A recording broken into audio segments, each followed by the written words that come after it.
Good afternoon. I'd like to call to order this regular meeting of the Lancaster County Planning Commission, April 10th, 2024. A printed agenda is available outside the hearing room, and a copy of the full agenda, including the staff reports, is available online or at the Planning Department, room 213. The Open Meetings Act is posted just inside the doors at the back of the room. If you parked in the parking lot across the street to the north, the gate is open and no parking coupons are needed. Out of courtesy for those attending this meeting, the commissioners and the staff, cell phones may not be used in the chamber during any portion of the meeting. We appreciate your cooperation. The Planning Commission action on all of today's items is a recommendation to the City Council or the County Board. The first item of business is the approval of the minutes of the regular meeting held March 27th, 2024. Is there a motion? I so move to approve the minutes. Second, Edens. Ball, Yes. Campbell, Abstain. Cruz, Yes. Ebert, Yes. Edens, Yes. Joy, Yes. Rodenberg, Yes. Ryman Yost. Abstain? Minutes approved. We will now proceed with today's agenda. The next item of business is the consent agenda. Items on the consent agenda will be called at the same time and will not be scheduled for a separate public hearing unless there is a request from someone wishing to speak or at the request of a commission member. I will ask Shelley to read all the consent agenda items into the record. Once those are read, she will ask if there is anyone wishing to speak. If you wish to speak on an item on the consent agenda, we would ask that you stand and state that item. That item will then be removed from the consent agenda and scheduled as a separate public hearing under Section 3 of today's agenda. All items remaining on the consent agenda will be voted upon in total with a motion for approval. Shelley, will you please call the items on the consent agenda? Yes, I will note that item 1.2A, change of zone 24006, and item 1.2B, use permit 15F, are being removed from the consent agenda for a request of a 2-week deferral.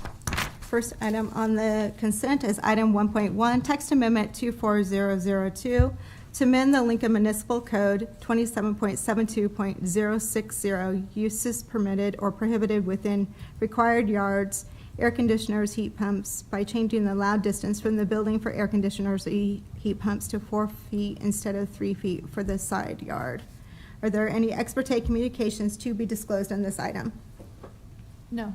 Are there any ex parte communications that took place or additional information you learned while visiting this site to be disclosed? No. If there is anyone here wishing to speak on this consent agenda item, please stand and state that item.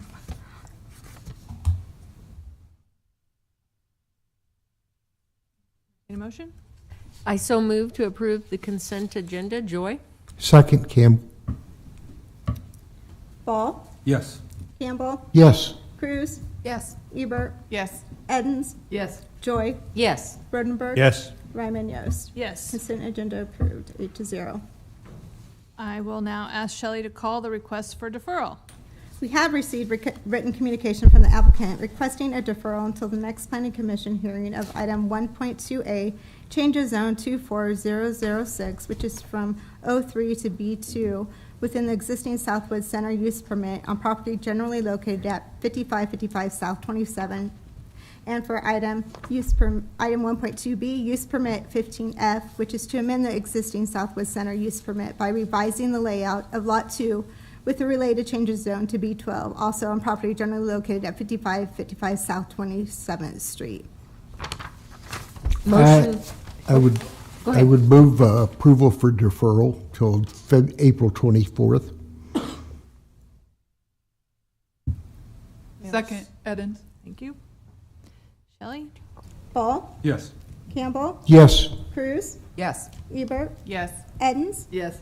Joy, Yes. Rodenberg. Yes. Ryman Yost. Yes. Approved, 8-0. Is there anyone here wishing to speak on these applications today?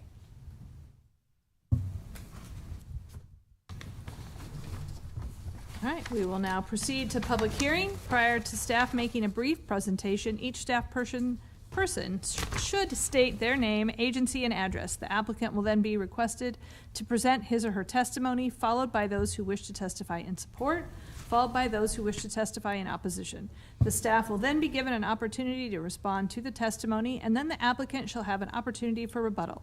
If during your testimony you have copies of documents or materials you would like distributed to the Planning Commission members and/or included as part of the record, please provide them to the clerk. Each person testifying should state their name and address and shall have 5 minutes to speak unless additional time is requested and granted. The clerk will use the light system to help aid your timing for your testimony. The lights will appear on the monitors provided.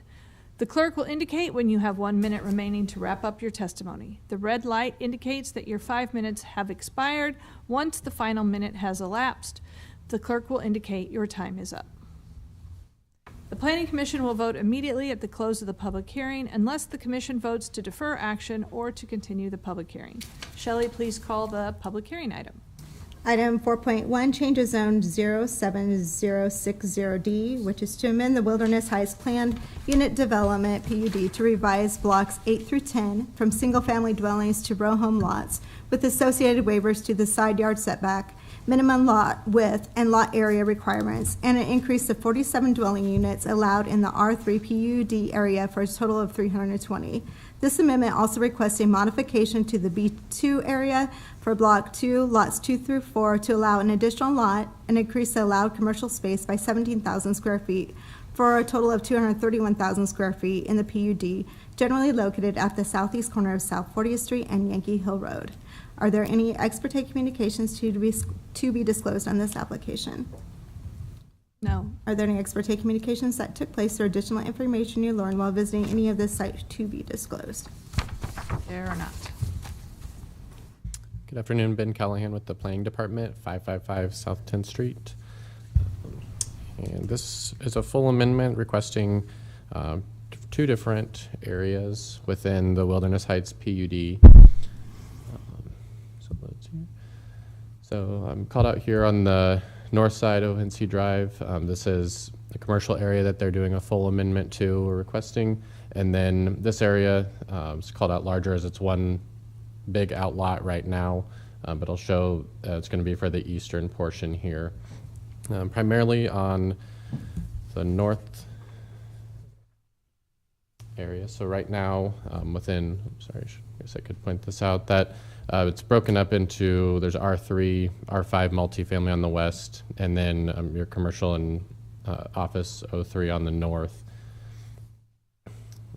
So the first part of the amendment is requesting in addition to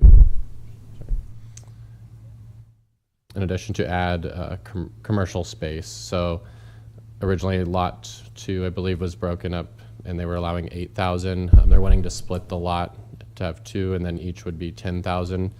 So total, they would be increasing the allowed square footage by 17,000 square feet of commercial. To the southeast here, so this would be probably the larger amendment that would cause the full amendment, and that's going to be the change from single-family lots to what they're now showing as townhome lots. Primarily, they're keeping the same roadway layout as previously approved, and this was that's what's currently approved now. So just to show you, it's going to overlay. I'm still with the connection to Music Lane on the east, which abutting would be AGR properties not within the PUD.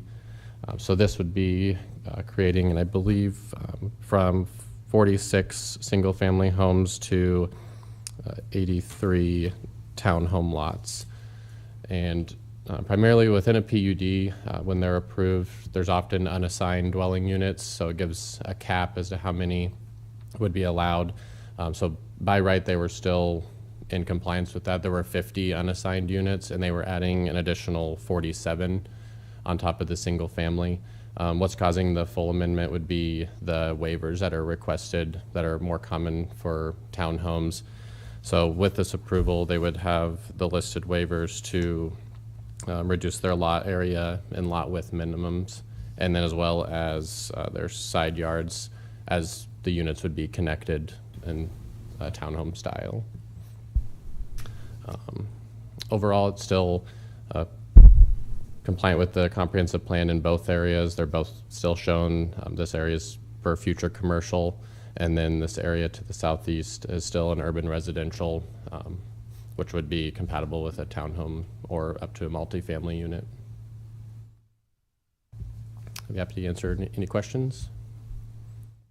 I have one. I think you answered it. So part of the R3 zoning, the density is allowable, along with what's listed in the PUD. Correct. Yeah, when the PUD, and I can try to zoom in here. Generally, with any PUD, so this one specifically is broken out into different areas. So the R3 area had its own density calculation, and that's where, on the most recent approved, they called out that there's 273 units allowed in that R3 area, and then the R5 was broken up for the multifamily on the west. So with this, currently they still had 50 unassigned units. By switching the single family and then adding some additional lots, they were still within the density.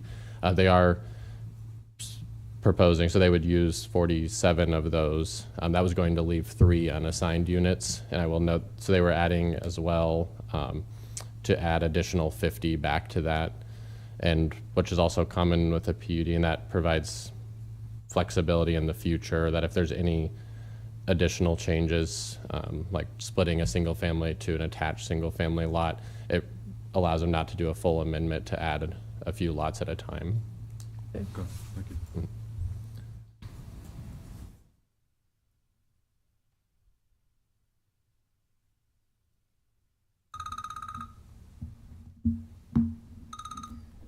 Other questions? Nope. Thanks, Ben. Testimony from the applicant.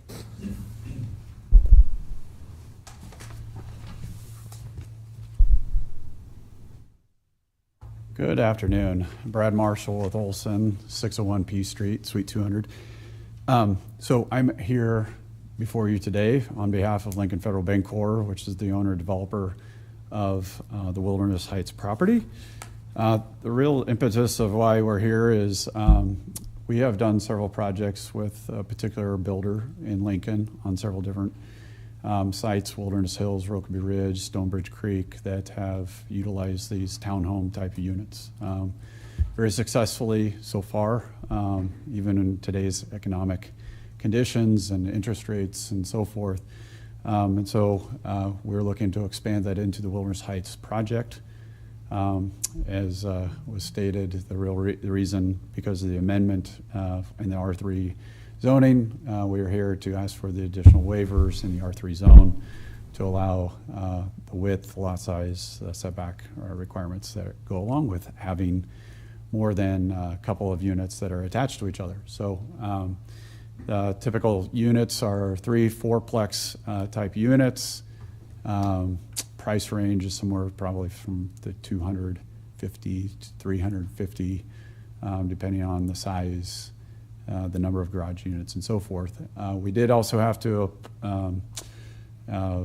provide some additional information because the lot sizes are a little bit smaller, and so there's adequate parking on the streets or designated somewhere within the development. Typically with the arrangement of the driveways and so forth does allow where these can be provided on street. And fingers crossed, knock on wood, we really haven't had any problems with that, just because these are a little bit more than what you would see on rental rates, but where you don't have particularly like college rentals where you have 4 or 5 different occupants in these. But parking is usually not really a big problem. The commercial side of things, we're just taking the opportunity where there's open amendment, where we are having some particular interest on the commercial side to update the configuration and lot sizes that we're hopefully anticipating, cross fingers, come up forward with final plats and sell some of those lots very soon. So with that, I'd be happy to ask or answer any questions you may have. Questions? Name that tune. Everyone. All the narrow outlots, will those be like walking past sidewalks in between to break There up in the are long several outlots designated for pedestrian walkways that don't, over that 1,000-foot block length requirement.